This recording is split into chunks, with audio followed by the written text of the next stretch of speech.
You have 3 hours. That's about how long it takes for the first robbery to occur after a major power outage. Not 24 hours, not night. 3. By this moment, phones stop charging, alarms fail, and the police are overwhelmed. In 2024, over 41,000 robberies were recorded in the USA on the first day after the power outage. And this is in peacetime. Imagine a complete collapse of the power grids. If you think your neighbors will knock first, think again. During the freeze in Texas in 2023, 63% of home invasions were committed by people living within 4 blocks. When the light goes out, the illusion of community disappears. In this video, I will show you 10 quiet mistakes that can lead to your home being robbed on the very first night. Mistakes you are likely making right now, without realizing it. And if you think it's something obvious, like not leaving the door open, you're already in trouble. The first mistake is visible solar panels on the roof, or noticeable backup energy sources. You want every robber, scavenger, and desperate person within 5 blocks to know, I am ready. Install a shiny solar panel on the roof, or, even better, stack several shiny lithium batteries next to the garage. This will attract attention. In the event of a power outage, high technology means high value. This means energy, cooling, security, and, most terrifyingly, stability. When your neighborhood becomes a suffocating cauldron of anxiety, a person with solar panels becomes a true find. According to the report from the Institute of Energy Economics for the year 2022, homes with visible solar panels had a 23% higher chance of being robbed or forcibly entered during prolonged power outages in high-crime areas. Why? Because you already told your story before they stepped on your lawn. We have electricity when you do not. You think technology provides security. That's not true. They attract attention, especially if you leave the charging controller blinking or the fan running in the silence of the night. And believe me, the desperate will notice. During the collapse of the electrical grids in Puerto Rico in 2017, houses with solar panels needed physical protection or camouflage to survive the looting phase. So how to resist this visibility? First, stop advertising. If your solar installation is already set up, paint it a matte color, cover it with camouflage fabric, or disguise it with a debris net during prolonged power outages. Secondly, hide inverters, batteries, and charge controllers behind walls or inside furniture.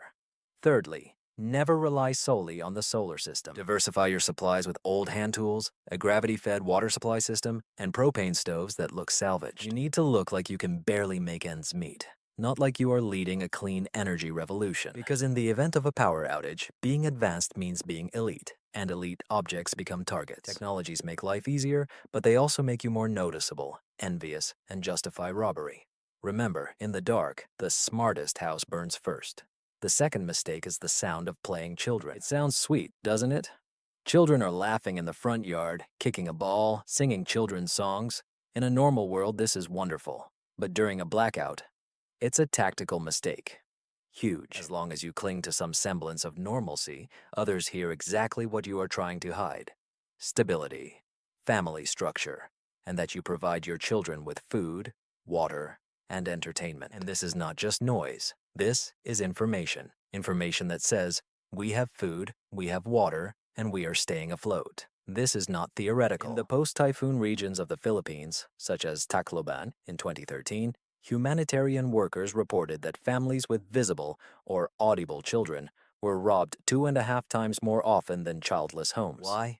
Because children are noisy, and people assumed that if a child wasn't crying from hunger, it meant there were resources in that house. One joyful laugh of a well-fed child is like the sound of a sonar on a silent battlefield.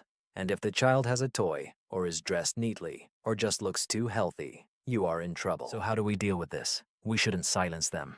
We need to teach them. Quiet games, card games, no balls, no shouting and hide and seek, no singing in the backyard. Establish clear rules, like in a submarine. Sound discipline is important not only for adults. Secondly, disguise their appearance. Tattered clothes, dirty faces, nothing new or bright. Thirdly, no visible toys. A plastic truck in the yard serves as evidence that someone is still shopping, or at least has batteries. And finally, prepare them psychologically.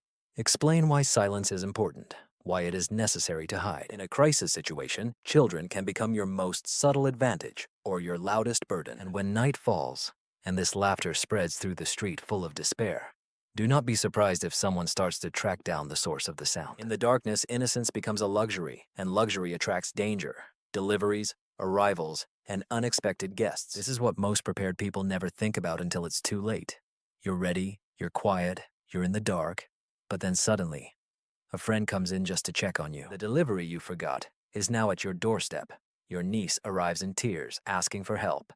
And now the whole neighborhood knows that you are the lifeline. You are no longer invisible. You are the center, and the centers become the target. Do you think I'm exaggerating?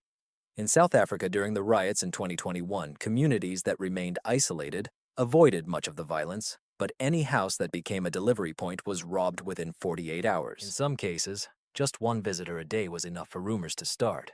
People tracked movements and conversations. The same happened in post-earthquake Turkey in 2023. Houses where neighbors saw supplies being distributed were soon marked as targets for aid. This is the code word for strike first.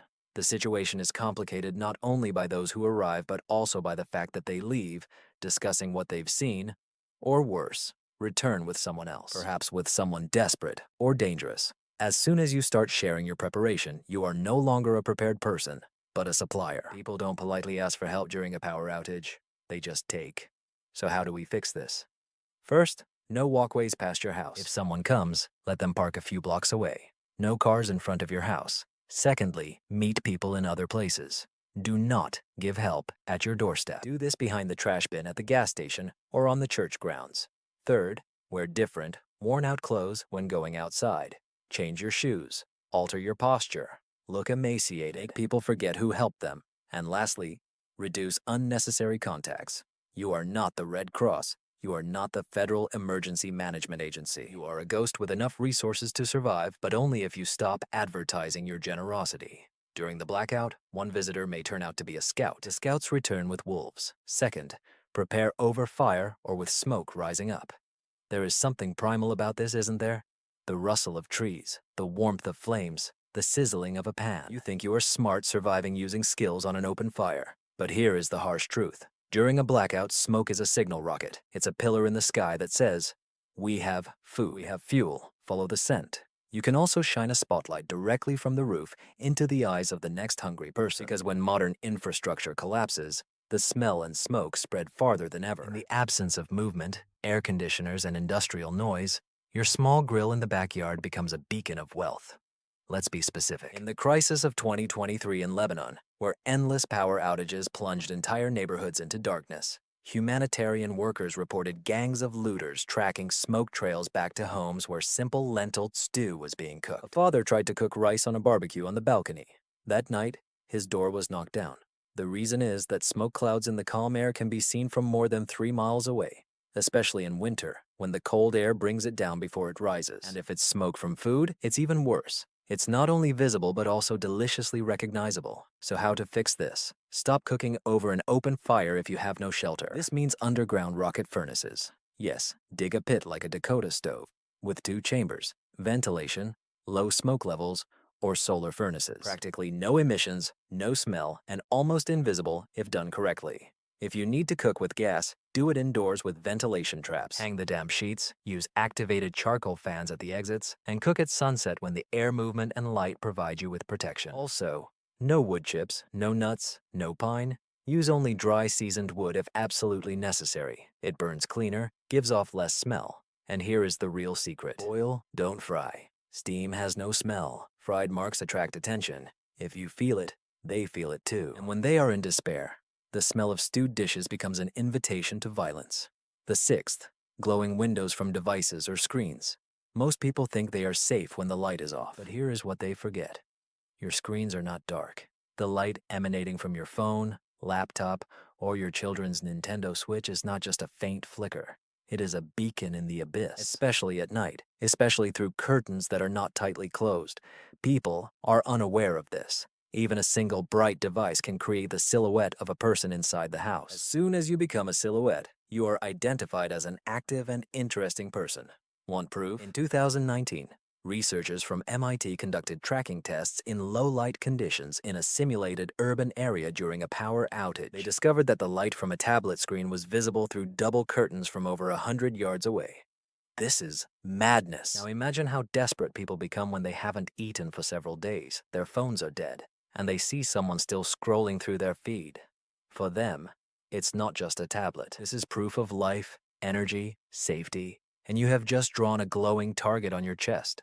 The situation is worsening. The screens not only emit visible light, they also highlight high-frequency electrical noise that some radio operators can track in areas with low levels of electromagnetic waves. Sounds wild? Perhaps. But in times of crisis, some clever people will quickly master it. Now add the psychological factor. In the darkness, you scroll through Twitter, trying to stay informed, while someone watches you, seeing that you are calm, informed, and illuminated. This makes you either dangerous or valuable. In any case, you are not being ignored. Here are your recommendations. First, close every window, not just with thick curtains. Use layers, foil, tape, towels. Think about a submarine, not a bedroom. Second, use red filters for screens on every device, not just night mode, but real deep red overlays or plastic shields that reduce visibility to 0. Third, reduce the brightness to 5% or less and keep the screens flat, never directing them outward. Fourth, set time limits. Every minute of glow is a risk. If you need to use the device, do it discreetly, quickly, and quietly. In the dark, even the screen becomes a siren, and sirens attract attention, and attention can cost lives. The fifth, moving at night. When everyone else is still, have you ever quietly moved through the house at night without light or sound, just trying to get from one room to another while every floorboard creaks like a gunshot? Now imagine doing this during a power outage, when outside there is a deadly silence, and every step, every shadow, every movement of the curtains is visible for several blocks. Here is what no one says. Movement gives you away. Even if you make no sound, even if it is dark around you, if you are the only one moving in the dead zone, you stand out like a deer in an empty field. There is a term used in surveillance: motion signature. In low light conditions, our brains are programmed to detect movement faster than light or color. This is a survival reflex. That is why snipers train not to hide, but to remain still. Because immobility is invisibility. And in the conditions of a blackout, this rule changes. You can quietly go out to feed the chickens, refuel, or check the perimeter. But for a neighbor with a hungry stomach in a dark house, you don't perform routine tasks. You take action. You are active. You have resources. In the occupied areas of Ukraine in 2022, locals reported that houses where people often moved at night, with shadows on the curtains and quick movements to outbuildings, were suspected to be places with generators, fuel, or food supplies. Several such houses were looted solely based on observed movements. This is how it works. First, prepare everything in advance before darkness falls. If you need water, gather it. If it is necessary to feed the animals, do it in advance. Do not open the door after 8 in the evening. Secondly, remove reflective surfaces. Seal the glass panels with tape. Wear shoes without shine. Avoid anything that sparkles. Thirdly, if you need to move, do so low, slowly, and covered. Think about how cats move. Silent steps, careful movements. Stay close to the walls, and for heaven's sake, do not use headlamps or pocket flashlights in a room with windows. Even with blackout curtains, movement plus dim light create a silhouette, and a silhouette is a story, and stories spread. At night, silence is survival. Do something wrong, and you will write your own invitation to be robbed by dawn. Fourth, do not use candles or oil lamps. Without strict control of light, you might think that a candle is harmless. It is an old-fashioned, analog, and romantic way of lighting. But let me tell you something that will make your blood run cold. In the absence of electricity, the candle becomes a signal for robbers. It flickers, it moves, it casts shadows on the windows, walls, and ceilings. The dancing shadows hint at something. And people do not just see this, they fixate on it. In the silence after the power goes out, the human mind craves signs of warmth, comfort, and above all, food. The silhouette from the candle says one thing: someone there is still okay. Now for the facts. In Nigeria, during the power supply crisis in 2021, the number of robberies increased by 34% in areas where candles or kerosene lamps were visible through windows. The robbers watched them like hawks. Why? Because the candles meant someone had supplies. Perhaps oil, perhaps lighters, perhaps food, perhaps medicine. In any case, it's better than nothing. In some instances, the robbers weren't even armed. They simply waited for the candle to go out, then knocked. And when no one answered, they entered. So how to act? First of all, completely abandon candles unless you are deep in the house with zero visibility. Secondly, if you need to use an open flame, limit the light. Create small shadow casting boxes. Think of a shoebox covered in black felt, where only the inside is illuminated. You open it to use the light, and then immediately close it. Thirdly, Control the reflections. Light reflects off glass, tiles, even your eyes. Seal the photographs. Turn the mirrors. Cover the walls with dark sheets or towels. And never, ever light anything near the window, even if you think it's closed. The curtains move. The seams let in light. Someone outside will see it. And as soon as they understand where the light is, they will know where you are. The light brings comfort, but that is what makes it dangerous. In the dark, comfort becomes the loudest signal you can send. Want fire? Fine. But remember, fire attracts. And what it attracts is far from friendly. 3. A plea for help, providing assistance, or just too much talk. In a crisis situation, when the electricity is off, conversation is currency. Every word you say is spent, and a wrong phrase can quickly lead to your robbery. Have you ever heard the phrase, "A chatterer is a find for the enemy"? They spoke of war.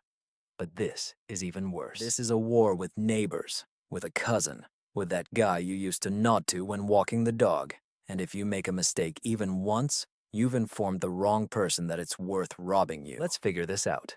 In the first 24 hours after the power outage, most people are still processing information. They are anxious, perhaps a little hungry, but not yet desperate. At this time, your vigilance also weakens. You think, I'll call someone or let's just share food for a while. And perhaps you do just that. Perhaps you say, we have some extra cans, or we use solar panels, or worse, we will manage. Stop at this because these words resonate. This neighbor will tell his spouse will tell his brother.